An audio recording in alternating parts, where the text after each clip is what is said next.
In 2023, Americans spent over $172 billion on gambling through casinos, online apps, and sports betting alone. To put that into perspective, that's more money moving through a single industry in one year than the entire annual economic output of many countries. And it raises a bigger question. How did gambling become this big? Gambling isn't new. In fact, the earliest records date back to around 3000 BC in Mesopotamia, where people were probably wagering livestock on whether the Tigris River would flood that year. But today we're narrowing our focus to sports betting, one of the most powerful forms of gambling, combining two of America's favorite things, sports and money. For decades, sports betting was highly controversial. In 1992, the US passed the Professional and Amateur Sports Protection Act, or PASPA, which effectively banned sports betting nationwide in an effort to protect the integrity of sports. At the time, the fear was simple. Betting would ruin the game. Las Vegas was so closely associated with gambling that major leagues avoided it entirely.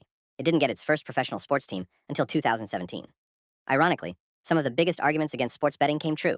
Over the years, multiple scandals emerged involving athletes and gambling. One of the most notable occurred in 1994, when Arizona State basketball player Stephen Hedeke Smith became deeply involved in gambling debt. To pay it off, he intentionally influenced the outcomes of several games, so his team would fail to cover the point spread. The scheme eventually collapsed, leading to prison sentences and renewed fears about corruption in sports. But instead of pushing leagues away from gambling, these scandals helped spark a shift. Over time, major sports leagues began to see betting not as a threat, but as an opportunity. Sports betting meant more engagement, higher viewership, and most importantly, more revenue.